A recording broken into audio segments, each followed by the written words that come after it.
রাধে রাধে ভক্তগণ। আজকে একটা নতুন পর্ব নিয়ে এলাম কম্পন বৃত্তান্ত নিয়ে। আমাদের শরীরে বিভিন্ন অঙ্গ যে কম্পন হয় তার ফলাফল বা কী তাই নিয়ে বর্ণনা করতে এলাম। যেমন ধরুন, মাথায় কারো কম্পন হলে রাজোদ্ধারের সম্মান হয়, রাজ সম্মান পাবে। ললাটে কম্পন হলে ঐশ্বর্য লাভ হবে। দক্ষিণ চক্ষু যদি কম্পন হয় বন্ধু দর্শন হতে পারে। দক্ষিণ চক্ষু যদি নিম্নদেশ হয় তাহলে পীড়া অর্থাৎ রোগ অসুখ অসুখ হতে পারে। বাম চক্ষুতে অর্থহানি হয়, রাজভয় হতে পারে, কলহ হতে পারে। এছাড়া বাম চক্ষুর ঊর্ধ্বদেশ কম্পন হলে অর্থ লাভ হয়। দুটো চক্ষু যদি হয় তাহলে অসুখ বসুখ হওয়ার সম্ভাবনা থাকে। এছাড়া যদি নাসিকা কম্পন হয় পীড়া অথবা মৃত্যুযোগ থাকে।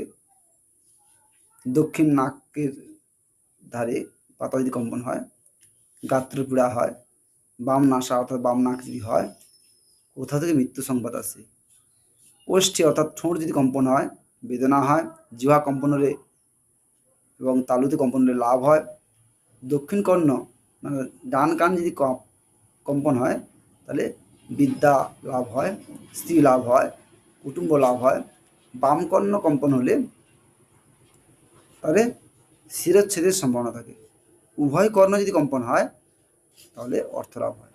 এছাড়াও স্কন্ধে কম্পন হলে কাঁধ যদি কম্পন হয় স্বর্ণ লাভ হয়। বাম স্কন্ধ হলে অর্থাগম হয়। দুটো কাঁধে যদি কম্পন হয় শিরচ্ছেদ হইয়া থাকে। দক্ষিণ হস্ত কম্পন হলে বলবৃদ্ধি হয়। বাম হস্ত কম্পন হলে কলহ হয়। দক্ষিণ পদ যদি কম্পন হয় প্রবাসী হয়। বাম পদে সু হয়। উদর কম্পন হলে পুত্র লাভ হয়। এছাড়াও কণ্ঠদেশ স্পন্দন হলে জরাতিসার অর্থাৎ প্রচুরই অসুখ বসু করে। বক্ষদেশ স্পন্দন হলে গাত্র বেদনা হয়। পৃষ্ঠদেশ কম্পন হলে সুর লোভ হয়। নিতম্ব কম্পন হলে গাত্র বেদনা আসে। আর কুটিদেশ অর্থাৎ কোমর যদি কম্পন হয় আমাশয় হয়। কেশ কেশের স্পন্দন হয় তাহলে কেশক্ষয় হয়। এছাড়াও গুহ্যদেশ স্পন্দন হলে শিরচ্ছেদের আশঙ্কা থাকে। আমাদের এইভাবে দৈনন্দিন জীবনে প্রত্যেকেরই কোনো না কোনোভাবে কোনো না কোনো সময় দেহের বিভিন্ন অংশ কম্পন হয়। তারই ফল আজকে আমরা বর্ণনা করলাম। আবার নতুন ভিডিওতে নতুনভাবে আমরা আসবো। যদি ভিডিও ভালো থাকে সাবস্ক্রাইব করবেন চ্যানেলটাকে, শেয়ার করবেন, লাইক করবেন এবং কমেন্ট করতে ভুলবেন না।